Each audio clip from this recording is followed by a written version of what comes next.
Hi guys, good morning. So ngayon mag-i-install tayo ng modular na cabinet. So samahan niyo ulit ako sa aking panibagong project. Let's go! So yan guys, bali ang location pala ng ating project guys ay sa Imus, Cavite. So malapit lang naman to sa shop namin kaya makarating tayo mas maaga. Kasi kadalasan guys pag medyo malayo yung project, so mas mahaba pa yung biyahe namin sa trabaho namin. So yun guys, bali andito na tayo sa Southern City Subdivision. So malapit lang ito sa Robinson Imus. Yan guys, andito na tayo sa site. Dati guys, gumawa na rin kami dito ng aluminum closet cabinet. At talagang nakakailang balik na kami dito para sa mga project na pinapagawa nila.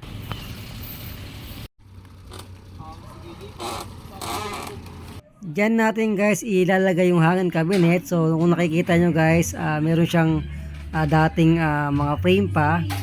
So nagpagawaan sila ma'am sa ibang installer guys, pero hindi nila nagustuhan yung gawa kaya nagpagawa sila ng panibago sa amin.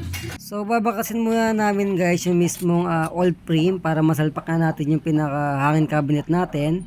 At talagang medyo iningatan namin yung pagbaklas kasi nakasilant na yung bawat gilid at baka matuklap yung mga pintura ng wall.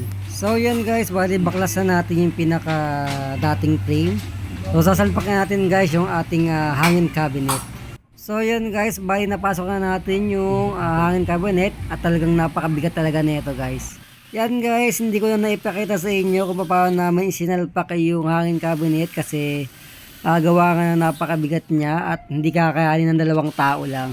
At yan, bali nilagyan na natin ng mga tornilyo at dinamihan na rin natin para talagang matibay yung pagkakahold ng ating hangin cabinet sa wall. May ipapakabit nga din pala si light na LED light para sa ilalim ng hangin cabinet para daw mas mukhang sosyalin daw yung hangin cabinet nila. So dito natin guys ilalagay yung LED light sa pinakailalim ng cabinet para may effects na maliwanag sa ilalim.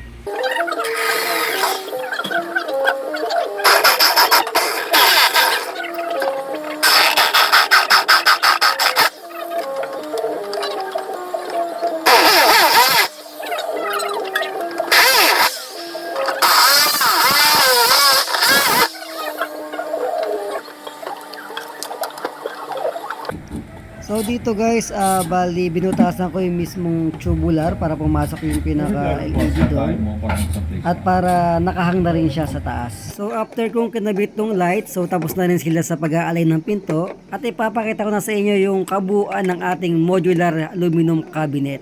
So, let's go!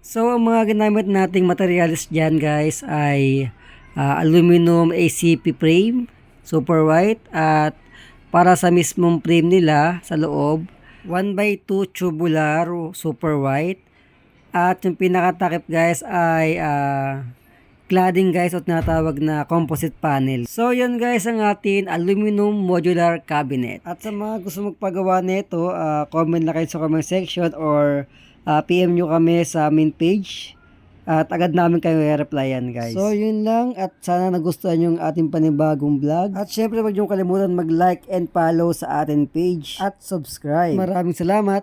Ingat!